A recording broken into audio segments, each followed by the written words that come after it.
Hello दोस्तों, भूतों की कहानियाँ यूट्यूब चैनल में आप सभी का स्वागत है। दोस्तों, अगर आपने इस चैनल को सब्सक्राइब नहीं किया है तो कर लें। तो बढ़ते हैं आज की कहानियों की ओर। ये घटना 1 साल पहले की है, जब मैं अपनी परीक्षा की तैयारी कर रहा था। तो देर रात में लाइब्रेरी में रहता था, पर उस लाइब्रेरी के एक आखिरी और अंधेरे कोने में हमेशा एक लड़की बैठा करती थी। कुछ दिन तक तो मैंने उस पर कोई ध्यान नहीं दिया, पर एक दिन मैंने महसूस किया कि वो रोज़ मुझे अजीब सी नज़रों से घूरती है। तो मैंने भी जब उसकी ओर देखा तो उसका चेहरा बहुत ही सफ़ेद था, जैसे बर्फ़ की तरफ सफ़ेद, और इस पर लाइट की हल्की सी रोशनी उसके चेहरे को और भी डरावना बना रही थी। मैं उसके पास गया और उसे धीरे से पूछा, क्या हुआ? आप बार बार मुझे ही क्यों देख रही हैं? उसी समय लाइब्रेरियन ने मुझे कुछ अजीब सी नज़रों से देखा और फिर अपने काम में लग गया। उस अजनबी लड़की ने थोड़ी देर कुछ नहीं कहा, तो मैं बिन कुछ बोले ही वहाँ से चला गया और पास ही बैठे एक लड़के से कहा, तुम्हें वो गुमसुम बैठी लड़की दिख रही? तो उस लड़के ने मुझे अजीब से देखा और फिर वो बोला, आप कब से अकेले में बैठकर वहाँ से यह घूम रहे हैं और आप अपने आप में अकेले कुछ बोल रहे थे? वहाँ कोई नहीं है। इतना कहकर वो लड़का दूसरी सीट पर जाकर बैठ गया और मैं वो लड़की जहाँ बैठी थी उसी जगह को देख रहा था। तो अब मुझे भी वहाँ कोई नज़र नहीं आया। मैंने सोचा, आखिर कौन थी वो? दूसरे दिन मैंने लाइब्रेरियन से पूछा तो उन्होंने बताया कि कुछ साल पहले एक बहुत ही होनहार लड़की यहाँ देर रात तक यहाँ बैठकर पढ़ाई करती थी। बस उसकी कमज़ोरी थी, वो थोड़ी डरपोक और बोल नहीं पाती थी। अपने पापा का सपना पूरा करने के लिए दिन रात मेहनत करती थी। उसके पापा एक फैक्ट्री में मज़दूरी करते थे और वो पढ़ने में बहुत अच्छी थी, इसलिए उसे स्कॉलरशिप मिली थी। इस वजह से वो अपने पापा का सपना पूरा कर एक डॉक्टर बनना चाहती थी। पर उस रात जब वो कुछ शरारती, उससे जलने वाले स्टूडेंट की मस्ती का शिकार बन गई और उस दिन उन्होंने उस लड़की लाइब्रेरी बंद कर दिया है, वो अंदर ही अंदर रोती और चीखती रही और डर के कारण उसकी मृत्यु हो गई। उस समय लाइब्रेरियन कुछ काम से बाहर गया था। उसने जब दरवाज़ा खोला तो उसने उस लड़की को ऐसा देख चौंक गया। तब से इस लाइब्रेरी में उस लड़की की आत्मा देखे जाने की बातें होती रहती हैं। शायद आज भी अपने बदले के लिए वो घूम रही है और उसी दिन से वो स्टूडेंट इस लाइब्रेरी के आसपास नहीं दिखे और बड़े लोग होने के कारण सब कुछ मामला भुला दिया और उसके पिता ने भी अपनी बेटी की याद में प्राण त्याग। मुझे भी उस लाइब्रेरी का वो रहस्य जानकर थोड़ा अजीब लगा कि इस किताबों की दुनिया में भी कई अनकहे राज दफन हैं। उस दिन के बाद आज मुझे ये बात फिर याद आई जब मैं उस रहस्यमयी लाइब्रेरी के सामने से गुजरा। तो दोस्तों, बढ़ते हैं अपनी अगली कहानी की तरफ। मैं अरुण, बहुत मेहनत के बाद इस शहर में मैंने अपना खुद का फ्लैट लिया। कुछ दिन सारा सामान शिफ्ट करने के बाद आज मैं अपने नए फ्लैट जा रहा हूँ। माँ को भी कुछ दिन बाद गांव से यही बुलाने वाला हूँ। गांव से इस शहर में काम करने आया था। आज बहुत खुश था और अपने किराए के मकान से निकलकर अपने फ्लैट में जा रहा था। वहाँ पहुँचकर मैंने थोड़ा आराम किया और फिर सो गया। घर शिफ्ट करने के कारण मैं कब सोया मुझे पता ही नहीं चला। सुबह मेरी आँख खुली तो मैं जल्दी ऑफिस जाने के लिए तैयार होकर निकल रहा था। घर शिफ्ट करने के लिए ऑफिस, कुछ दिन की छुट्टी के बाद आज ऑफिस जा रहा था। मेरी बिल्डिंग 13 माले की थी और मैं 10वें माले पे रहता था। मैं घर के बाहर निकला तो मैंने देखा मेरे सामने वाले फ्लैट में कोई अभी रहने नहीं आया है। फिर मुझे याद आया मुझे देर हो रही है। मैं जल्दी से निकल गया और पूरा दिन काम करने के बाद मैं देर ऑफिस अपने घर के लिए निकला तो देखा बहुत ट्रैफिक था। घंटों बाद जब मैं घर पहुंचा तो रात के करीब 12 बज चुके थे। मैं लिफ्ट से अपने फ्लोर जाने वाला था, पर मेरी हिम्मत ही नहीं हो पा रही थी। मुझे लिफ्ट में अकेले और बंद जगह में रहने से बहुत डर लगता था, इसलिए अधिकतर मैं सीढ़ियों का उपयोग करता था। पर आज मैं बहुत थक गया था, तो मैं लिफ्ट के दरवाजे के पास गया और मैंने लिफ्ट खोली तो उसमें पहले से ही एक औरत अंदर थी। मैंने थकान के कारण अधिक ध्यान नहीं दिया और मैंने लिफ्ट में अपने फ्लोर का नंबर दबाया और साइड में खड़ा हो गया। मैं अकेला नहीं था, तो मुझे डर भी कम लग रहा था। कुछ देर में लिफ्ट में अचानक से लाइट बंद हो गई और लिफ्ट रुक गई। मैं घबरा गया और नीचे बैठ गया। मुझे याद आया कोई और भी मेरे साथ लिफ्ट में है। मैंने अपनी मोबाइल की फ्लैश लाइट ऑन की तो मैंने देखा वो औरत कोने में गुमसुम सी खड़ी है और उसके चेहरे पे कोई हाव भाव नहीं है और उसका चेहरा एकदम बर्फ़ की तरह सफ़ेद है। और इतनी गर्मी में भी लिफ्ट में अचानक ठंड बढ़ गई। मैंने घबराई आवाज़ में कहा, आप ठीक तो हैं? तो उस औरत ने मेरी तरफ अजीब सी नज़रों से देखा और फिर उसने अपने हाथ मेरी ओर बढ़ाए तो मैं चीख पड़ा। और जब मेरी आँख खुली तो मैं उसी लिफ्ट में नीचे पड़ा था और लिफ्ट का दरवाज़ा खुला। सामने बिल्डिंग का चौकीदार खड़ा था। उसने कहा, सर मैं देखने आया, आप ठीक तो हैं? अचानक से 5 मिनट के लिए लाइट चली गई थी। मैंने कहा, मैं ठीक हूँ। आप उस औरत से पूछिए जो अभी इस लिफ्ट में साइड में खड़ी थी। चौकीदार ने कहा, नहीं सर, लिफ्ट में आप अकेले ही हैं और कोई यहाँ नहीं था। आपको वहम हुआ है।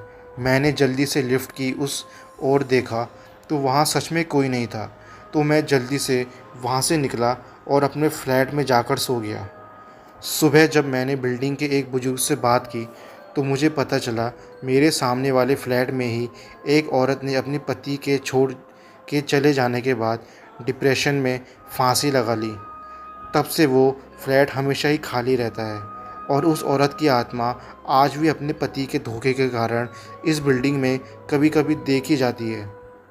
शायद आज भी वो औरत अपने पति का इंतज़ार कर रही है।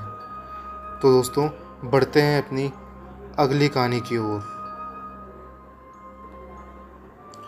आज फ्रेडरिक को उसकी मौत के बाद ताबूत में दफनाया जा रहा है और दूर खड़ा उसका परिवार और कुछ रिश्तेदार ये सब देखकर काफ़ी दुखी थे। सभी दुखी मन से घर आते हैं और सभी पूरा दिन अपने कमरे में बैठकर दुखी होकर फ्रेडरिक को याद कर रहे थे। पर एक इंसान था जो अपने कमरे में बैठकर इस बात को लेकर बहुत खुश था कि वो इस दुनिया से जा चुका था। वो तो इस बात का जश्न बना रहा था। रात होते ही कुछ रिश्तेदार खाना खाने आते हैं और कुछ अपने घर के लिए निकल रहे थे। एक कमरे में फ्रेडरिक की पत्नी उसकी तस्वीर हाथ में लिए हंस रही थी, क्योंकि उसने ही उसे मारा था। अपने ही हाथों से उसने रात को उसकी ड्रिंक में नींद की गोली मिलाकर उसे बेहोश कर उसके मुंह पर पिलो रखकर उसके मुंह को पिलो से दबाकर मार दिया, क्योंकि फ्रेडरिक ही वो इंसान था जिसने अपनी पत्नी रोज़ी की ज़िंदगी शादी के कुछ महीनों बाद ही बर्बाद कर दी। शादी के कुछ दिनों बाद ही वो बहुत ड्रिंक करता और रोज़ी पर हाथ उठाता। रोज़ी का परिवार बहुत गरीब था, वो चाहकर भी उसे छोड़ नहीं जा सकती थी। और शादी के 1 साल बाद उसका बेटा हुआ। उसे लगा अब फ्रेडरिक अपनी जिम्मेदारी को समझते हुए अब शायद सुधर जाएगा, पर फ्रेडरिक नहीं सुधरा। उसने परेशान होकर एक दिन घर छोड़ने की कोशिश करी तो फ्रेडरिक ने उसके बच्चे को जान से मारने की धमकी दी, जिसके वजह से वो नहीं गई। पर रोजी की ये सब बर्दाश्त की हद पार हो गई जब उसने अपने ही बेटे पर बिन किसी गलती को बड़ी बेरहमी से मारा। उसने अपने बिजनेस के लॉस का सारा गुस्सा अपने मासूम से बच्चे पर उतारा। बस उस दिन के कुछ दिन के बाद एक रात उसने फ्रेडरिक को मौत के घाट उतार दिया। और फ्रेडरिक एक बहुत ही गुस्सैल और दूसरों से हमेशा अपने पैसे की डोज दिखाकर बात करता था। उसका कोई रिश्तेदार उसे पसंद नहीं करता था और उसके परिवार में उसकी पत्नी और उसका बेटा ही था। आज रोजी बहुत ज़्यादा खुश थी। आखिरकार उसने अपने डर दुख को हमेशा के लिए आज इस ताबूत में बंद होते देख जब आज फ्रेडरिक को उस ताबूत के साथ उस ज़मीन में दफनाया था, उसके साथ ही उसका सारा दुख, दर्द कोफ़ी दफन होते देखा। तो बढ़ते हैं अपनी अगली कहानी की ओर। आज बहुत ही बारिश हो रही थी, मौसम सुहाना था और इस सुहाने मौसम में मैं अपनी गाड़ी हाईवे पर दौड़ाकर अपने ऑफिस से घर जा रहा था और मेरी गाड़ी के एफएम पर भी बारिश के गाने बज रहे थे। मुझे बारिश बहुत पसंद और बारिश में गाड़ी चलते ये गाने सुनने मन को और भी आनंद से भर देता है। मैं अपनी मस्ती में गाड़ी चला ही रहा था कि मैंने देखा कि मेरी गाड़ी के सामने किसी ने लिफ्ट के लिए हाथ बढ़ाया। मैंने पास जाकर देखा तो एक लड़की थी, उसका मुंह दुपट्टे से ढका था और मैंने गाड़ी रोकी तो उसे देखा। वो लड़की तेज़ बारिश में ठंड से कांप रही थी और उसी हालत में उसने मुझे कहा, क्या आप मुझे आगे मोड़ तक छोड़ सकते हैं? मैंने उसकी ऐसी हालत देख हाँ कह दिया और वो मेरी गाड़ी के पीछे वाले सीट पर बैठ गई। मैंने उससे पूछा, आगे मोड़ पर कहाँ पे? तो उसने अपनी डरावनी सी आवाज़ में कहा, जहाँ तुमने मुझे अपनी गाड़ी से कुचल कुचल करके मारा था, वही समर याद तो है ना तुम्हें? अपनी रीना को भूल तो नहीं गई ना? रीना ने इतना कहा और मैंने पीछे मुड़कर देखा तो उसका दुपट्टा अब उसके चेहरे से हट चुका था और मैंने उसे देखा और मेरे दिल की धड़कन जैसे रुक सी गई और मेरे माथे से पसीना बहने लगा।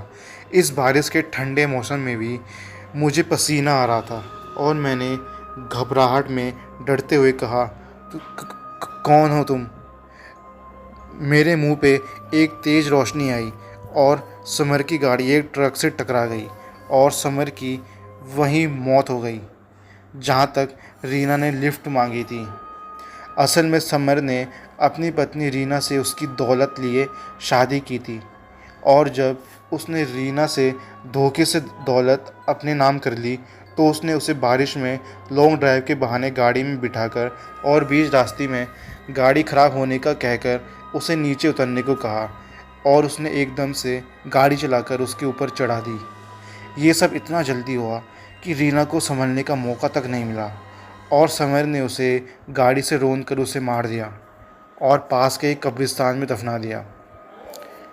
तो दोस्तों, बढ़ते हैं अपनी अगली कहानी की तरफ। आज मौसम बहुत ख़राब था और अमित को अपने घर की आखिरी लोकल ट्रेन पकड़नी थी। वो रोज़ घर से ऑफिस और ऑफिस से घर लोकल ट्रेन से ही जाता था। ऑफिस दूसरे शहर में होने के कारण उसे इतना लंबा सफ़र तय करना पड़ता था, पर आज उसे कुछ ज़्यादा देर हो गई थी। इस बारिश के मौसम में ट्रैफिक जाने में भी कुछ समय बर्बाद हो ही जाता है और शायद उसकी ट्रेन भी लेट हो गई थी बारिश के कारण। ये सोच वो रेलवे स्टेशन पहुंचा तो उसे पता चलता है कि उसकी ट्रेन छूटने ही वाली थी। अगर वो थोड़ा और लेट हो जाता तो वो प्लेटफॉर्म पे पहुंचा तो देखा ट्रेन अब बस चलने ही वाली है और देखते ही देखते ट्रेन हॉर्न देखती है और ट्रेन अमित की आंखों के सामने ही चल पड़ी। वो जल्दी से ट्रेन की तरफ दौड़ता है और वो ट्रेन के आखिरी डिब्बे में चढ़ जाता है। पर वो जब उस डिब्बे में चढ़कर देखता है तो उसमें उसे कुछ ही लोग दिखाई देते हैं। वैसे आखिरी ट्रेन के डिब्बे भरे होते हैं, पैर रखने की जगह भी नहीं होती, पर यह डिब्बा थोड़ा खाली था। तो अमित ने सोचा शायद आज मौसम ख़राब होने के कारण इतनी भीड़ नहीं है।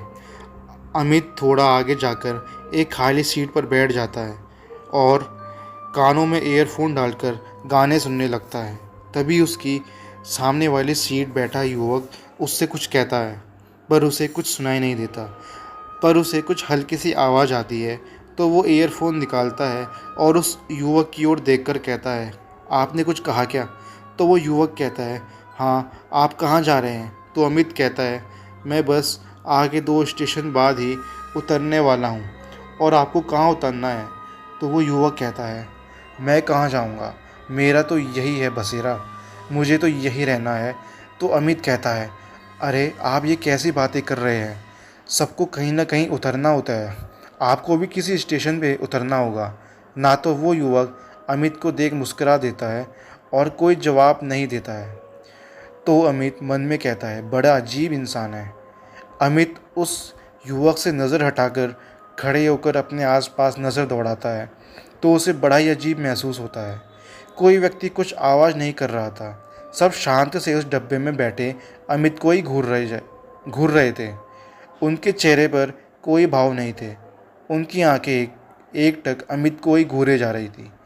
उसे उन सभी को देख बहुत अजीब सा महसूस हो रहा था। उसका गला जैसे सूख रहा था और उसे सांस लेने में दिक्कत सी होने लगी। वो एक पल के लिए भी वहाँ नहीं रुक पा रहा था।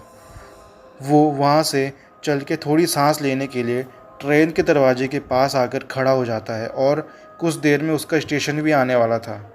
वो उसका स्टेशन आने तक वही खड़ा रहा और कुछ देर में उसका स्टेशन आ जाता है और वो ट्रेन से उतरता है और अपने घर जाकर इन सब बातों को याद कर कब सो जाता है उसे पता ही नहीं चलता।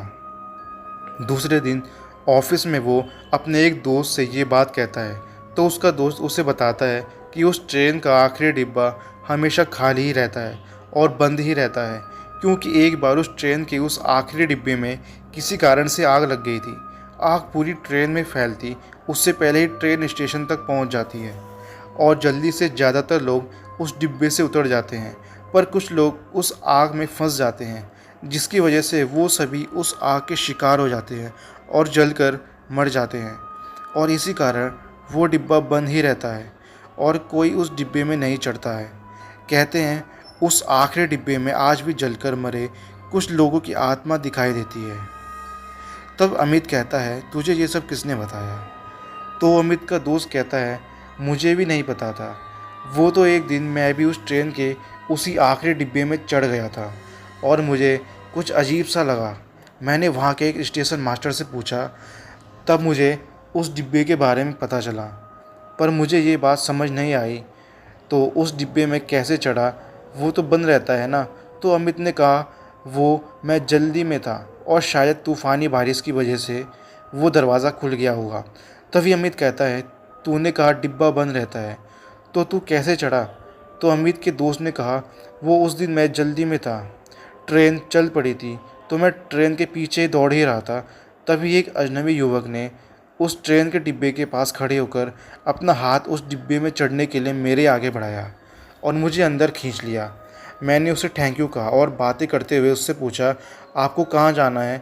तो उसने कहा हमें कहाँ जाना है, मेरा तो यही बसेरा है। पर उस दिन वो दरवाज़ा कैसे खुला मुझे नहीं पता। यह सुन अमित तो जैसे अपनी जगह पे जमसा गया और बोला वो युवक मुझे भी मिला था और उसने मुझे भी यही कहा था, मतलब वो उस एक्सीडेंट में मर चुके उन्हीं लोगों में से एक था।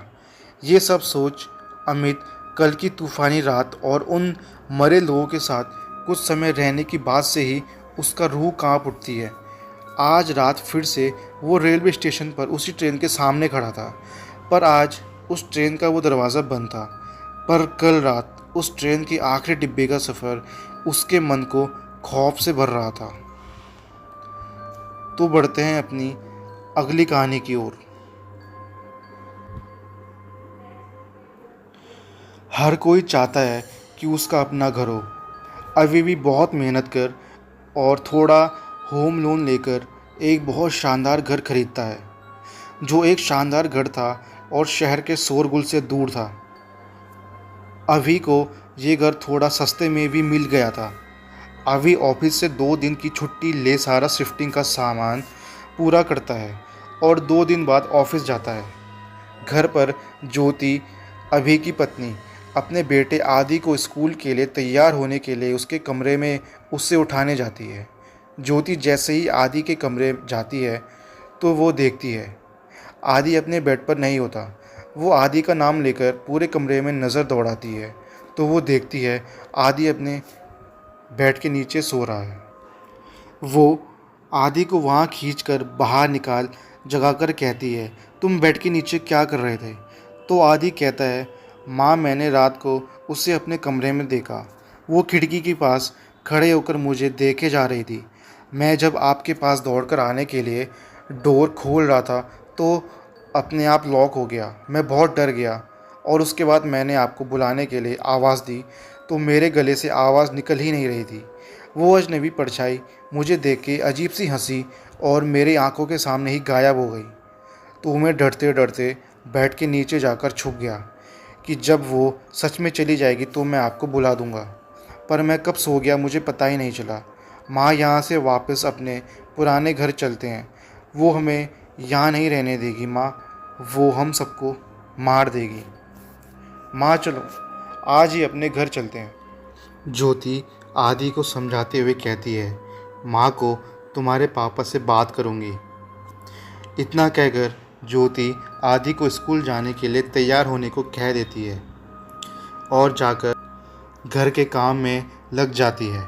रात को जब सब खाना खा लेते हैं तो ज्योति आदि को अपने कमरे में सोने को बोल देती है और कभी अभी से बात करने के लिए आदि के रूम में ले जाती है और अभी को आदि के साथ घटी घटना बताती है। तो अभी कहता है वो अभी बच्चा है और शायद नए घर में आने के कारण और जगह के बदलने के कारण शायद उसे वहम हुआ होगा। भूत प्रेत जैसा कुछ नहीं होता है, ये सब बच्चों को डराने के लिए बस कहानी है। मैं ये सब बकवास की बातों को नहीं मानता। फिर भी आज तुम्हारी और आदि की तसल्ली के लिए आज हम आदि के कमरे में सो जाते हैं। रात के 2 बजे के करीब अभी को खिड़कियों की खुलने और बंद होने की आवाज़ आती है। अभी उठकर खिड़कियां बंद कर मुड़ता है तो वो ज्योति के पास किसी साय को खड़ा पाता है। वो उसकी ओर देखते हुए पूछता है, कौन हो तुम और क्या चाहिए तुम्हें? अभी की आवाज़ सुन ज्योति भी जाग जाती है। तो वो बेड से उठकर कहती है, क्या हुआ अभी, किससे बात कर रहे हो तुम? यहाँ मेरे और तुम्हारे अलावा कोई नहीं है। तो अभी उससे कहता है, ये क्या कह रही हो ज्योति, वो ठीक तुम्हारे पीछे खड़ी है, तुम वहाँ से हट जाओ नहीं तो वो तुम्हें कुछ कर देगी। पर ज्योति को कुछ भी नहीं दिखता। तो अभी से वो कहती है कि कोई नहीं है अभी। तभी वो साया ज्योति के नज़दीक आ जाता है और उसकी गर्दन पकड़ वो कहती है, ज्योति मैं हूँ, यहाँ मैंने तुम्हारे बेटे को डराया पर तुम दोनों को कोई अक्ल नहीं आई। अभी भी इसी घर में हो, ये मेरा कमरा है और ये मेरा घर है, कोई भी यहाँ नहीं रह सकता, चले जाओ यहाँ से वरना तुम सब मारे जाओगे। उसकी भारी और डरावनी आवाज़ सुन अभी तो जैसे जम सा गया। लेकिन जब ज्योति ने कहा छोड़ दो मुझे तो अभी का ध्यान टूटा और वो बोल पड़ा, ये घर तुम्हारा कैसे हो सकता है? मैंने ये घर खरीदा है 2 दिन पहले ही। तो साया वो थोड़ी रोशनी में आता है और आदि उसे देख पाता है। वो एक औरत का साया था। वो कहती है, सालों पहले ये मेरा घर था, मैं और मेरा पति यहाँ रहने आए थे पर मेरे पति ने मुझे धोखा दिया। उसने मुझसे शादी सिर्फ मेरी दौलत के लिए की और एक रात उसने मुझसे धोखे से सारी दौलत अपने नाम करा ली। हमारी शादी 2 साल भी नहीं चली और मुझे मरने के बाद उस जालिम आदमी ने मुझे मेरे इस घर के बगीचे में ही दफना दिया। मुझे मुक्ति नहीं मिली। मैं तब से उससे बदला लेने के लिए कब से भटक रही हूँ। वो मुझे मारकर दफनाने के बाद इस घर में कभी नहीं आया।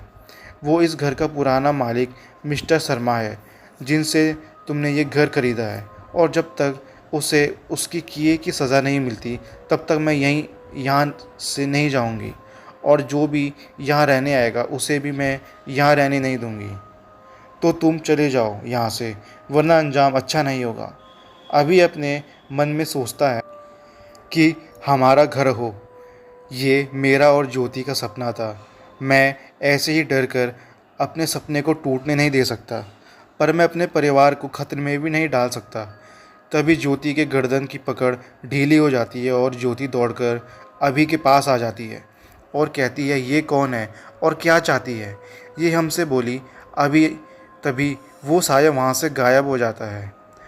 अभी ज्योति को पानी देकर आराम से बेड पे बैठाकर सारी बात बताता है और ज्योति से कहता है, मुझे पता है क्या करना है, अब जो होगा वो कल सुबह ही होगा। इतना बोल वो ज्योति को समझाकर सुला देता है और खुद ज्योति के पास बैठे बैठे ही सो जाता है। दूसरे दिन सुबह अभी पुलिस को बुलाकर बगीचे के खुदाई कराता है और पुलिस को वहाँ से एक कंकाल मिलता है और पुलिस उस घर के पहले रहे मालिक से पूछताछ करती है तो वो पहले कुछ नहीं कहता, पर पुलिस उससे थोड़ी सख्ती से पूछती है तो वो सच बता देता है और उसे अपनी पत्नी के खून के इल्ज़ाम में जेल में जाना पड़ता है। दूसरी तरफ अभी अपने घर में शुद्धिकरण की पूजा करता है और उस कमरे की भी। उस दिन के बाद उस घर में कोई भी साया नहीं दिखता और न ही कोई अनहोनी घटना घटती है। अभी समझ जाता है कि ये सब उस औरत की आत्मा को शांति नहीं मिली थी, इसलिए हो रहा था। अब सब कुछ ठीक है। तो दोस्तों, बढ़ते हैं अपनी अगली कहानी की तरफ। अरुण, रवि, तरुण तीनों दोस्त मिलकर अपने दोस्त ऋषि की शादी में उसके गांव से जा रहे थे। ऋषि तीनों का कॉलेज का दोस्त है। शहर में वो अपनी पढ़ाई करने के दौरान तीनों से मिला था। कॉलेज पूरा होने के बाद सभी अपने अपने काम में बिजी हो गए और इतने दिनों बाद उसने तीनों को कॉल कर अपनी शादी में अपने गांव बुलाया। दोस्त की शादी के बाद तीनों खुशी के मारे एक साथ निकल पड़े ऋषि के गांव। अरुण, रवि, तरुण तीनों एक ही शहर में रहते थे और ऋषि का गांव शहर से एक दिन का सफ़र था। तो तीनों डिसाइड किया कि तीनों अरुण की कार से मज़े लेते हुए साथ में मस्ती करते हुए जाएंगे। वैसे भी शादी 2 दिन बाद की थी। तीनों गाड़ी में बातें करते हुए ही जा रहे थे कि अचानक मौसम ख़राब हो गया। धीमी धीमी बरसात शुरू हो गई। आसमान में काले बादल छा गए। बिजलियां कड़कने लगी। अरुण गाड़ी चलते हुए बोला, मौसम को भी आज ही ख़राब होना था, अब तक तो ठीक था। रवि ने कहा, यार ये मौसम है, बदलता रहता है। वैसे हम कब तक पहुंच जाएंगे? तरुण ने कहा, अब एक दिन का सफ़र है तो उतना टाइम तो लगेगा ही ना। गाड़ी से ही जा रहे हैं, कोई हवाई जहाज़ तो है नहीं जो तेरे पूछने के साथ ही पहुंच जाएंगे। अरुण ने कहा, तुम दोनों फिर से बहस करने लगे। रात होने वाली है और ये बारिश है कि कम होने की जगह और भी बढ़ती जा रही है। इस ख़राब मौसम में गाड़ी चलाना मुश्किल है मेरे लिए। तो रवि ने कहा, वैसे तू है भी। अरुण ने रवि से कहा, ये गाड़ी भी चश्मिश की ही है। दोनों बहस कर ही रहे थे कि गाड़ी एकदम से बंद पड़ गई। तरुण ने कहा, लो, तुम दोनों की बहस से बोर होकर ये गाड़ी भी बंद हो गई। रवि ने कहा, अरुण जल्दी देख कर उतर कर, ये तेरी गाड़ी कहीं बंद नहीं हो गई। पता चला तेरी खटारा गाड़ी बंद हो गई और हमें चलकर ऋषि के घर जाना पड़े। तो तरुण ने कहा, बहुत हुआ रवि, इतना अंधेरा हो गया है और हम इस सुनसान से हाईवे पे हैं और तुझे फालतू के मजाक सूझ रहे हैं। अरुण गाड़ी से नीचे उतरकर गाड़ी चेक करता है तो उसे पता चलता है गाड़ी सचमुच ख़राब हो गई है। वो रवि और तरुण से कहता है, गाड़ी ख़राब हो गई है, अब क्या करें? तरुण कहता है, ये रवि तो बोलता ही नेगेटिव है, अब ये सब बताएंगे कि क्या करना है। रवि, मैं तो खाली थोड़ा मजाक कर रहा था यारों, मुझे क्या पता था मेरी बात सच हो जाएगी। तुम लोगों को तो पता है ना मैं कितना मजाकिया हूँ। अरुण ने कहा, सब पता है तू कितना मजाकी है। यहाँ तो आसपास कुछ नज़र नहीं आ रहा, चलो थोड़ा चलते हैं, कोई गाड़ी दिखी तो लिफ्ट ले लेंगे। रवि ने कहा, बाहर बरसात हो रही है, तुम्हें लगता है हमें चलना चाहिए? इससे अच्छा गाड़ी में बैठते हैं, जब सुबह होगी तो बारिश शायद बंद हो जाए और हमें लिफ्ट भी मिल जाए, तब तक गाड़ी में रहते हैं। तरुण ने कहा, पहली बार इस बेवकूफ़ ने कोई काम की बात की है। अरुण, मौसम ख़राब है, कभी भी बारिश तेज़ हो सकती है, इसलिए हमें गाड़ी में ही रहना चाहिए। अरुण ने कहा, अच्छा ठीक है, तुम दोनों यहाँ गाड़ी में बैठो, मैं थोड़ा आगे देख कर आता हूँ, कुछ मदद मिल जाए शायद, क्योंकि मैं आराम से बैठकर मदद का इंतज़ार नहीं कर सकता। अरुण चलने लगता है तो रवि और तरुण भी उसके साथ आने लगते हैं और तरुण कहता है, हम जहाँ भी जाएं साथ ही जाएंगे, है ना रवि? रवि ने कहा, हाँ तरुण, सही कह रहा है, मजाक अपनी जगह है, पर हम सब दोस्त हैं और मुश्किल में हम हमेशा एक साथ ही रहेंगे। अब चलते हैं, अगर थोड़ा आगे चलकर कुछ नहीं दिखा तो वापस आ जाएंगे। तीनों कुछ दूर यूं ही चल रहे थे, पर उन्हें एक गाड़ी तो दूर की बात, बस दूर दूर अंधेरा ही दिख रहा था। कुछ दूर चलने के बाद उन्हें हाईवे के साइड से एक कच्ची सड़क दिखाई दी। वहाँ से उन्हें रोशनी के प्रकाश जैसा कुछ दिखाई दे रहा था। वो रोशनी शायद गांव के किसी घर से आ रही थी। वो तीनों बस मोबाइल की फ्लैश लाइट की मदद से वहाँ बढ़े जा रहे थे। अरुण ने कहा, बस आज रात तक रुकने के लिए हमें यहाँ से कोई मदद मिल जाए तो अच्छा। रवि ने कहा, मुझे लगता है हमें ज़रूर मदद मिल जाएगी। तरुण ने कहा, अब तो रवि ने भी कह दिया है तो मदद ज़रूर मिलेगी। वो तीनों चलकर उस गांव में पहुंच जाते हैं। वो तीनों देखते हैं गांव में बहुत चहल पहल है, हर कोई अपने काम में लगा था। वो तीनों जैसे ही गांव प्रवेश करते हैं, उन सभी की नज़र उन तीनों पे पड़ती है। वो लोग उन तीनों को ऐसे देख रहे थे जैसे कोई अजूबा हो। रवि को ये सब थोड़ा अटपटा सा लगता है, उससे बोले बिना रहा नहीं जाता। वो तरुण और अरुण से कहता है, कितने अजीब लोग हैं, ऐसे देख रहे हैं जैसे हम कोई दूसरी दुनिया के व्यक्ति हों। तो अरुण कहता है, तू चुप रहेगा, 1 मिनट बात करने दे यार। अरुण गांव के एक व्यक्ति से कहता है कि हमें आज रात रुकने के लिए यहाँ कोई जगह मिलेगी क्या? वो हमारी गाड़ी ख़राब हो गई है, तो बस आज रात के लिए। तो गांव का एक बुजुर्ग कहता है, क्यों नहीं तुम मेरे साथ चलो, मैं तुम्हें एकदम सही जगह ले चलता हूँ। वो तीनों उस बुजुर्ग के साथ चल पड़ते हैं। वो बुजुर्ग उन्हें एक झोपड़ी जैसे घर में ले आता है जहाँ एक ही कमरा था। वो बुजुर्ग कहता है, ये मैंने मेहमानों के लिए बनवाया है। यहाँ ख़राब मौसम में कुछ भूले भटके लोग आ ही जाते हैं। आप लोग यहाँ आराम कीजिए, मेरा घर इस घर के पीछे ही है। कुछ भी ज़रूरत हो तो बता देना। बारिश भी बहुत तेज़ हो गई है तो मैं भी चलता हूँ। उस बुज़ुर्ग के जाने के बाद तीनों उस झोपड़ी के अंदर जाते हैं। अंदर से वो झोपड़ी एकदम ठीक ठाक थी। उस झोपड़ी में एक लकड़ी का दरवाज़ा था और एक खिड़की थी। इसके अलावा वहाँ 4 चारपाई थी। उसी के पास पानी का एक मटका रखा था। तीनों थके होने के कारण जल्दी से चारपाई पे जाकर लेट जाते हैं। अरुण अपना मोबाइल हाथ में लेते हुए ऋषि को कॉल करने वाला होता है, पर मोबाइल में नेटवर्क ही नहीं होता। तो वो तरुण और रवि से कहता है, यहाँ तो नेटवर्क भी नहीं है, मुझे ऋषि को कॉल करके बताना था, हमें आने में थोड़ी देर होगी। तो रवि कहता है, सही बोल रहा है, यहाँ मोबाइल नेटवर्क भी नहीं है, मेरे मोबाइल में भी नहीं आ रहा है। कुछ देर में तीनों दोस्त बातें करते करते सो जाते हैं, पर अचानक रात के 2 बजे के करीब रवि की आँख खुल जाती है और उसे अचानक से बहुत गर्मी लग रही थी और उसका गला पानी के कारण सूख रहा था। वो आधी नींद में ही पानी पीने के लिए झोपड़ी में रखे उस मटके से पानी पीने के लिए उस मटके की ओर जाता है। वो पानी पीने के लिए मटके से गिलास उठाकर पानी निकालने जाता ही है कि वो देखता है कि पूरे गांव में आग लग चुकी है और आग कभी भी उनकी तरफ पहुंच जाएगी। वो तरुण और अरुण को नींद से जगाते हुए कहता है, उठो यार, बाहर आग लगी है, हमें जल्दी बाहर निकलना होगा, नहीं तो हम भी जल जाएंगे इस आग में, उठो। अरुण और तरुण घबराकर उठते हैं और आधी नींद में अरुण आंखें मलते हुए कहता है, तुझे रात में भी चैन नहीं, इतनी बारिश में भला गांव में आग कैसे लग सकती है? बाहर बिजली कड़कने की आवाज़ आ रही है। उसी समय तरुण भी अपनी आंखें मलते हुए खिड़की से बाहर की तरफ देखता है और कहता है, अरुण ये सही कह रहा है, जरा बाहर तो देख। अरुण भी खिड़की से बाहर देखता है तो सच में बाहर बस आग ही आग दिखाई दे रही थी जो उनकी ओर तेज़ी से बढ़ रही थी। तीनों जल्दी से झोपड़ी के बाहर आते हैं तो उन तीनों के पसीने छूटने लगते हैं, घबराहट के कारण, ये आग की वजह से नहीं बल्कि बाहर का वो नज़ारा देखकर। रवि कहता है, ये कैसे हो सकता है, इतनी तूफ़ानी बारिश में चारों तरफ पानी भर रहा है, फिर भी पूरे गांव में आग कैसे लग सकती है?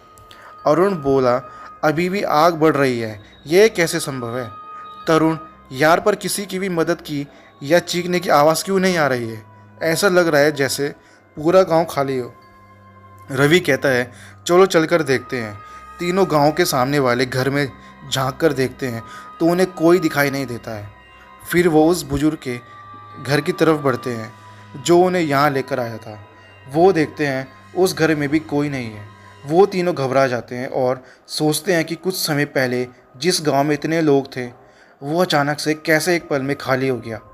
वो तीनों सोच ही रहे थे कि पीछे से एक आवाज़ आई, क्या हुआ बेटा, यहाँ इतनी तेज़ बारिश में क्यों भीग रहे हो? तुम तो बहुत जल्दी बाहर आ गए। हम में से एक में शामिल होने के लिए अभी तो तुम लोगों को उस आग में जलना है। अरुण बोला, कौन है आप और ये सब क्या हो रहा है। अरुण का इतना बोलते ही अरुण इतना बोलता ही है कि आसमान में बिजली कड़कती है और उन्हें उस शख्स का चेहरा दिखाई देता है। तो वही बुजुर्ग था, पर इस बार उस बुजुर्ग का चेहरा जला हुआ था। वो तीनों बुजुर्ग के थोड़ा पास आकर उसे देखते हैं तो उन्हें पता चलता है कि वो बुजुर्ग का चेहरा ही नहीं, वो तो पूरा आग में झुलसा हुआ। वो तीनों उसे देख के डर के मारे वहाँ से भागने लगते हैं।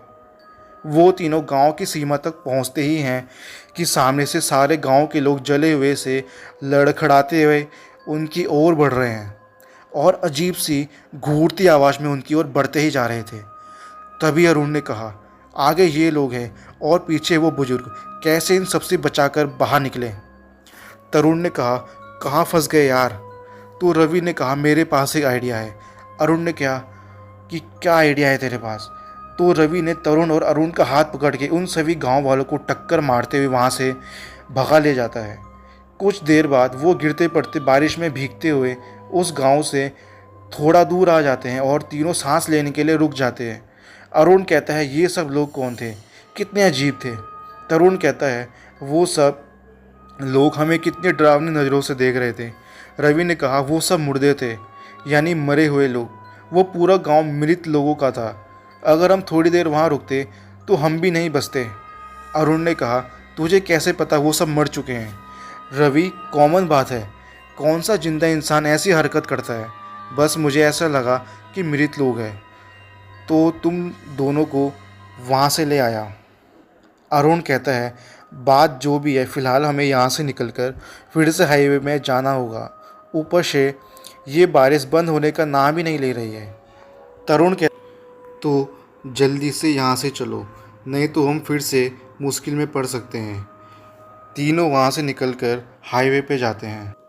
तब तक बारिश भी कम हो चुकी थी और हाईवे पे चलते चलते वो एक जगह रुक जाते हैं। तभी उन्हें एक गाड़ी दूर से आती हुई दिखाई देती है। वो लिफ्ट लेकर वहीं पास ही एक छोटी सी मैकेनिक की दुकान के पास ही उतर जाते हैं। वो लोग दुकान खुलने का इंतज़ार करते हैं और करीब सुबह के 8 बजे मैकेनिक अपनी दुकान पे आता है। तो अरुण मैकेनिक के साथ उसकी बाइक से जहाँ गाड़ी खड़ी थी वहाँ उस हाईवे पे जाता है और तरुण और रवि दुकान पर ही अरुण और मैकेनिक का इंतज़ार करते हैं। तभी अरुण गाड़ी को ठीक कर रहे मैकेनिक से उस गांव के बारे में पूछता है। तब वो मैकेनिक कहता है, सालों पहले गांव में किसी कारण आग लग गई थी। रात का समय था, उस समय अधिकतर लोग सोए हुए थे, जिस कारण गांव के अधिकतर लोग आग में जलकर मर गए। पर जो लोग बचे थे वो लोग भी वहां से एक एक करके न जाने कैसे मरते गए और बचे कुछ लोग उस गांव को छोड़कर चले गए। अरुण ने कहा, तुम्हें ये सब कैसे पता। उस मैकेनिक ने कहा, क्योंकि मेरे माँ और पापा उसी गांव से हैं। उन्होंने भी उस घटना के बाद वो गांव छोड़ दिया और मुझे लेकर पास ही के एक गांव में रहते हैं और उनका कहना है आज भी वहाँ उन जलकर मरे लोगों की आत्मा भटकती है और कोई भूले भटके वहाँ पहुँच जाता है तो उसकी जान को भी खतरा होता है। खासकर रात के समय वहाँ जाना खतरे से खाली नहीं है। कुछ देर बाद अरुण की गाड़ी ठीक हो जाती है और वो रवि और तरुण को लेकर उस जगह से निकल जाता है और गाड़ी चलते हुए उन दोनों को उस गांव का सच बताता है।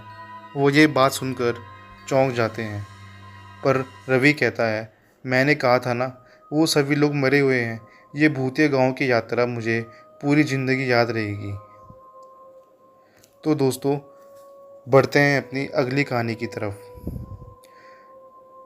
रोहित को एंटीक चीज़ें खरीदने का बहुत शौक़ था। आज वो एक एंटीक चीज़ों की दुकान में जाकर कुछ चीज़ें देख रहा था। तभी उसकी नज़र एक कोने में कपड़े से ढके एक आईने पे पड़ी। वो उस आईने की ओर जैसे खींचा जा रहा था। वो उस आईने को देखने लगा। उसकी बनावट राजा महाराजाओं के ज़माने की थी, बहुत ही सुंदर। एक बार जो उसे देख ले उसे अपने घर ले ही जाए। रोहित भी ना जाने कैसे पागलों की तरह उस आईने को निहारे जाने लगा और तभी उस दुकान का मालिक आता है और रोहित को ऐसे आईने को पागलों की तरह निहारते देख कहता है। दुकानदार कहता है, साहिब, आप इस आईने को नहीं खरीद सकते हैं। तो रोहित दुकानदार का जवाब देते हुए कहता है, पागलों की तरह हकलाते हुए बोला, क्यों क्यों नहीं खरीद सकता? मुझे तो यही चाहिए, तुम बस कीमत बोलो। मुझे हर कीमत पर यही आईना चाहिए। तो दुकानदार कहता है, पर साहिब कल ही एक अनजान व्यक्ति ये आईना किसी पुरानी हवेली जैसी जगह से लेकर आया था। मुझे अभी इसके बारे में ज़्यादा जानकारी नहीं है और उस व्यक्ति को अभी तक मैंने इसकी कीमत भी नहीं दी है। तो रोहित कहता है, चाहे जो हो, मुझे यही आईना चाहिए। तुम इसे ही पैक कर दो और इस आईने की कीमत बोलो तुम। तो दुकानदार कहता है, साहिब अगर आप नहीं मान रहे हैं तो ले जाइए, पर मैं आपको एक बार कह रहा हूँ, इसे बेचने के बाद मेरी कोई गारंटी नहीं। रोहित कहता है, बस आप पैक कर दीजिए, बाकी मैं देख लूँगा। दुकानदार आईने को पैक कर रोहित की कार में रखवा देता है। रोहित भी दुकानदार को पैसे देकर अपने घर आ जाता है और अपने घर पहुंचकर आईने को अपने कमरे में ले जाकर रख देता है और अपने दोस्त आरब को कॉल करता है। तो आरब कॉल रिसीव करते हुए कहता है,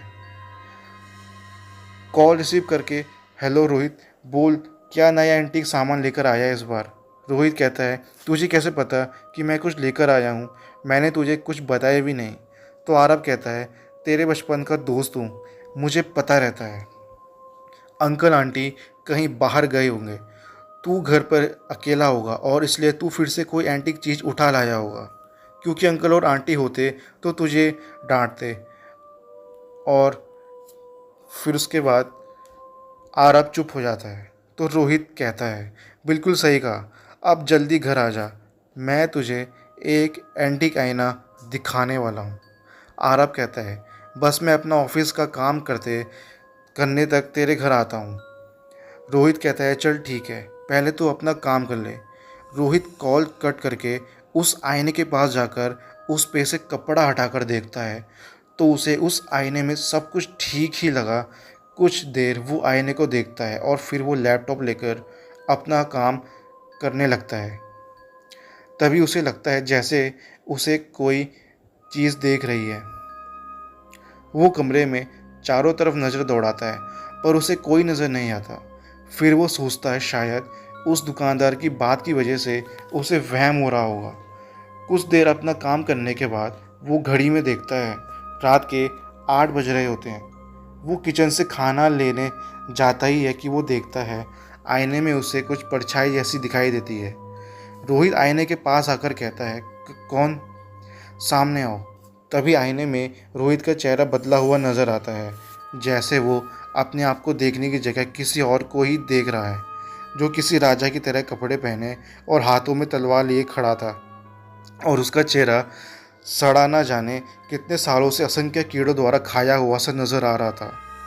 वो बस रोहित को देख एक डरावनी मुस्कान अपने चेहरे पे लिए मुस्करा रहा था। रोहित उसे देख डर से बेहोशी हो जाता है। कुछ देर बाद रोहित को अपने कानों में आरब की आवाज़ सुनाई देती है। आरब कहता है, कहाँ है यार, मुझे बुला के तू कहाँ चला गया?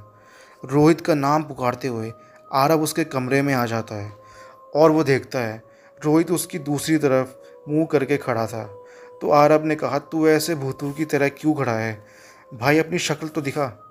रोहित जो अभी तक बेहोश था वो आरब की आवाज़ अपने कमरे में सुन बेहोशी से निकल उठता है। तो अपने आप को उस आईने में कैद पाता है और अपने आप से कहता है, मैं यहाँ हूँ। तो आरब किससे बात कर रहा है? वो उस आईने के अंदर से ही आरब को देखता है। वो किसी को रोहित समझकर बात कर रहा था। रोहित आईने के अंदर से रोहित को पुकारते हुए कहता है, मैं यहाँ हूँ। वो कोई और है, पर आरब को तो जैसे कुछ सुनाई ना दे रहा हो। वो तो बस उस शख्स की ओर ही बातें कर बढ़े जा रहा था। आरब कहता है, यार तू जवाब क्यों नहीं दे रहा है, कुछ तो बोल। इतना कहकर आरव उस शख्स के कंधे पर हाथ रख देता है और जैसे ही वो शख्स आरव की तरफ मुड़ता है तो आरव जोर से चीख पड़ता है और डरते डरते कहता है, कौन हो तुम? और तुमने मेरे दोस्त मोहित के साथ क्या किया? वो आरव को देखते हुए अपनी उंगली से इशारा कर आईने में कैद रोहित को दिखाता है और अपने चेहरे पे अजीब सी डरावनी मुस्कान लिए आरव की तरफ देखता है। आरव कहता है, रोहित से कहता है, तू यहाँ पर कैसे आया और ये कौन है? रोहित कुछ बोलता है पर आरव को कुछ सुनाई ही नहीं देता है। आरव समझ जाता है कि इस आईने में ही कुछ ऐसा है जिसकी वजह से ये बुरी आत्मा ने रोहित को इसके अंदर कैद कर अपने आप को बाहर निकाल लिया। वो अपने चारों तरफ नज़र दौड़ाता है जिससे वो इस आईने को तोड़कर रोहित को आज़ाद कर सके। और तभी उसे एक पुराना और भरी पीतल से बना हुआ फूलदान नज़र आता है। वो उसे उठाकर आईने पे मारने ही वाला होता है कि वो आत्मा रोहित को एक ज़ोरदार धक्का देकर हवा में उछालकर नीचे फर्श पे फेंक देती है और फूलदान आरब के हाथ से छूट जाता है। आरब नीचे गिरने की वजह से दर्द से कराह उठता है और वो लड़खड़ाते हुए भी उठता है। फिर से वो प्रेत आत्मा उसे हवा उछाल फर्श पे पटक देती है। अब आरब की हालत बहुत ख़राब हो जाती है। उसमें खड़े होने तक की हिम्मत नहीं थी, पर वो फिर एक नज़र रोहित की ओर देखता है जो उसे देखकर फूट फूट कर रो रहा था।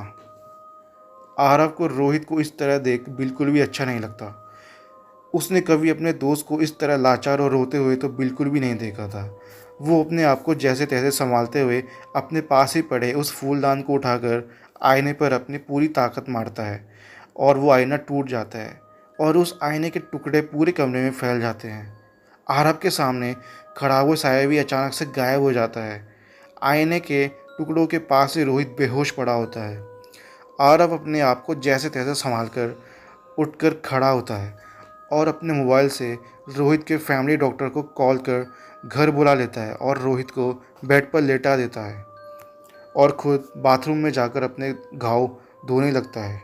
वापस आकर वो कमरे में पड़े उस आईने के टुकड़ों को बटोर कर एक कपड़े में बांध कर रख देता है और रोहित के पास आकर बैठ जाता है। कुछ देर में डॉक्टर आकर रोहित को चेक करते हैं और आरब के भी चोट पर पट्टी बांध देते हैं। डॉक्टर के जाने के बाद कुछ ही देर में रोहित को होश आ जाता है। आरब रोहित से पूछता है ये सब कैसे हुआ, तो रोहित एंटीक सामान की दुकान से लाए उस आईने की सारी बात बताता है। तो आरब कहता है हम इस आईने के टुकड़ों को यहीं यूं ही नहीं छोड़ सकते हैं, इसे हमें कहीं दूर फेंकना होगा ताकि किसी और को इससे परेशानी ना हो। रोहित कहता है कल सुबह ही हम इसे कहीं दूर फेंक आएंगे और आरब से पूछता है तुम ठीक कह रहे हो, पर तुम्हें इतनी सारी चोट लगी है, सब मेरी गलती की वजह से। आरब कहता है कोई बात नहीं, हम दोस्त हैं और मुश्किल में एक दूसरे का साथ देना ही सच्ची दोस्ती होती है। चल अब तो आराम कर और किसी भी चीज़ की ज़रूरत हो तो मुझे आवाज़ दे देना, मैं साइड वाले कमरे में ही हूँ। इतना बोल आरब दूसरे कमरे में जाकर सो जाता है। दूसरे दिन सुबह रोहित और आरब दोनों कार में बैठकर उस आईने में टुकड़ों की पोटली के पास के जंगल में आते हैं और उस पोटली को दफना देते हैं।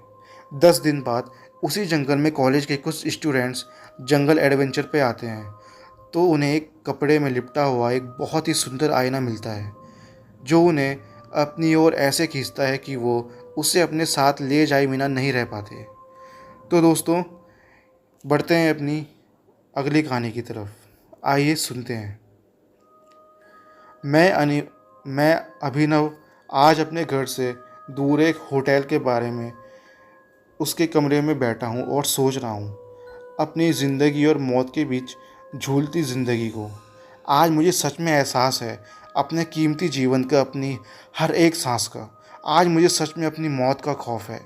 ये सब शुरू हुआ आज से 3 दिन पहले जब मेरे बिजनेस में घाटे पर घाटा हो रहा था और मुझे अपनी मौत के सिवा कोई रास्ता नज़र नहीं आ रहा था। और परेशान होकर मैंने 1-2 बार आत्महत्या करने की कोशिश भी की, पर पता नहीं हिम्मत ही नहीं हो रही थी। दूसरी तरफ कंपनी में पैसा लगाने वालों के कॉल आ रहे थे। तभी मुझे कुछ याद आया एक कॉन्ट्रैक्ट किलर के बारे में। मैंने सुन रखा था कि कोई उससे मिल नहीं सकता था। वो अपने एक भरोसेमंद आदमी से ही कॉन्ट्रैक्ट लेकर पूरा करता था। वो किसी भी व्यक्ति से कभी भी नहीं मिला। उसकी पहचान बस वो भरोसेमंद आदमी ही जानता था। वो कॉन्ट्रैक्ट किलर बस मारने वाले की फ़ोटो और पैसा लेकर काम करता था। वो किलर किसी भी कीमत पर तय समय पर अपना काम कर देता था। चाहे जो हो वो अपना काम पूरा करता था। एक बार वो कॉन्ट्रैक्ट ले ले तो कोई भी उसे कॉन्ट्रैक्ट पूरा करने से रोक नहीं सकता था। खुद कॉन्ट्रैक्ट देने वाला भी उससे कॉन्ट्रैक्ट वापस नहीं ले सकता था। मैंने भी उस कॉन्ट्रैक्ट किलर के बारे में थोड़ा पता लगाया और उसके भरोसेमंद आदमी से भेस बदल कर मिलकर अपनी ही मौत का कॉन्ट्रैक्ट दे आया उसे। और उस कॉन्ट्रैक्ट किलर ने आज ही के दिन रात 10 बजे तक कैसे भी करके मुझे ही मारने का कॉन्ट्रैक्ट लिया था। पर वो कॉन्ट्रैक्ट देना मेरी ज़िंदगी की सबसे बड़ी गलती थी। मैंने सोचा था कि मेरी मौत हो जाएगी तो सारी परेशानियाँ ख़त्म हो जाएगी, पर मैं पूरा पागल था। कुछ पल की मुश्किल से निकलने के लिए अपनी अनमोल ज़िंदगी को दाव पर लगा दिया था मैंने, बिना कुछ सोचे समझे। मैं इसलिए ऐसा कह रहा हूँ क्योंकि कॉन्ट्रैक्ट देने के दूसरे ही दिन बाद मेरे कंपनी फ़ायदे में आने लगी और आज मेरी कंपनी की हालत बहुत ही अच्छी है। पर आज कॉन्ट्रैक्ट देने के 2 दिन बाद मुझे मेरे फ़ैसले पर ही पछतावा हो रहा है कि कुछ पल की मुश्किल से लड़ने की जगह मैंने कैसे हार मान ली। कैसे मैंने अपने आप पर और अपनी काबिलियत पर भरोसा ही नहीं किया। पर मैं जब कुछ नहीं कर सकता था, बस अपनी मौत से भागने की कोशिश ही कर रहा था। और इसलिए मैं आज होटल के इस कमरे में बैठकर अपनी मौत से बचाने की उम्मीद कर रहा था। 10 बजने में बस 1 मिनट बाकी था और 1 मिनट मुझे जैसे मौत के करीब ले जाता पर लग रहा था। मैं डरा सहमा सा उस कमरे में बैठा था। तभी मेरे कमरे पर एक नॉक हुआ। मैं घबरा गया, कहीं वही कॉन्ट्रैक्ट किलर तो नहीं आ गया। डोर खोलने से पहले मैंने डोर पे लगे आई होल से झांक देखा तो वो व्यक्ति होटल के स्टाफ का ही था और वो मेरे लिए जूस लेकर आया था, जो कुछ देर पहले मैंने ही ऑर्डर किया था। मैंने जूस के लिए डोर खोला और उस व्यक्ति ने अपनी गर्दन उठाई और जब उसने मेरी तरफ देखा तो मुझे उसे पहचानते देर नहीं लगी कि ये वही ही कॉन्ट्रैक्ट किलर था जो मुझे आज मारने वाला था। उसके चेहरे पे कोई भाव नहीं था और उसकी आंखों में मुझे बस मेरी मौत नज़र आ रही थी। उसने तुरंत अपनी गन निकाली और मेरे सर पे तान दी और मैं कुछ बोल पाता उससे पहले ही उसने गन चला दी और मेरी बंद होती आंखें बस उसके हाथ में पहनी घड़ी पर थी जिसमें ठीक रात के 10 बज रहे थे और उसने अपने काम को अंजाम दे दिया था और मौत और ज़िंदगी के बीच झूलते मेरे जीवन को उसने ख़त्म कर दिया। तो दोस्तों, ये कहानी यहीं तक थी। ये काफ़ी छोटी कहानी थी। तो बढ़ते हैं अपनी अगली कहानी की तरफ। आइए सुनते हैं। देर रात 10 बजे श्याम अपने ऑफिस से अपने घर जाने के लिए अपनी कार में बैठ निकला। आज मौसम भी बहुत ख़राब था। सुबह से ही बारिश की बूंदें पड़ रही थी। घर से निकलने से पहले ही माँ ने कहा था, बेटा आज ऑफिस से छुट्टी क्यों नहीं ले लेता? जाना ज़रूरी है क्या? एक दिन नहीं जाएगा तो कोई तूफ़ान नहीं आ जाएगा। पर श्याम ने कहा, माँ आज बहुत इम्पोर्टेंट मीटिंग है, मेरा जाना बहुत ज़रूरी है और वैसे भी मैं कार से जा रहा हूँ, कोई परेशानी नहीं होगी। मैं जल्दी से जाकर जल्दी से वापस आ जाऊँगा। आप बस रोटी का ध्यान रखना। अंजलि भी अभी अपने माँ के घर पर है। उसके पापा की तबीयत अभी ठीक नहीं है, नहीं तो उसने मुझे फ़ोन पे कहा था कि वो तो बिना रोकी के एक पल भी वहाँ रहना नहीं चाहती, पर उसकी भी मजबूरी है। माँ आप अपना और रोकी का ध्यान रखना, मैं जल्दी आ जाऊँगा। इतना बोलकर श्याम अपने घर से निकल गया था। अब उसे इस लंबे ट्रैफिक को देख खुद पे बहुत गुस्सा आ रहा था। इतनी मुश्किल से वो ऑफिस आया और पूरा दिन मीटिंग की तैयारी की और मीटिंग कैंसिल हो गई और बार बार घर से माँ भी फ़ोन कर रही थी कि रोकी खाना खाने से मना कर रहा है और ज़िद कर रहा है जब तक पापा नहीं आते वो खाना नहीं खाएगा। बेटा घर जल्दी आने की कोशिश करना। श्याम ने माँ से कहा, आप उसे समझाएं माँ, मैं कोशिश कर रहा हूँ पर यह ट्रैफिक है कि ख़त्म ही नहीं होता। आप उसे कैसे भी समझा कर खाना खिलाकर सुला दीजिए, मैं जल्दी आता हूँ। अब मैं एक शॉर्टकट से जाने वाला था। वो जंगल का बहुत ही दुर्गम मार्ग था, पर वो घर जाने का सबसे छोटा रास्ता था, इसलिए वो इस रास्ते पे चल पड़ा। उसने सुना था कि रात के समय लोग इस रास्ते का उपयोग ना करने की सलाह देते हैं और उस जंगल की शुरुआत के रास्ते पे एक तख्ती भी लगी हुई है कि रात को यहाँ से जाने से बचें, आगे खतरा है। लोगों का मानना है कि ये रास्ता शॉर्टकट तो है, पर इस रास्ते पर रात के समय मौत नाचती है।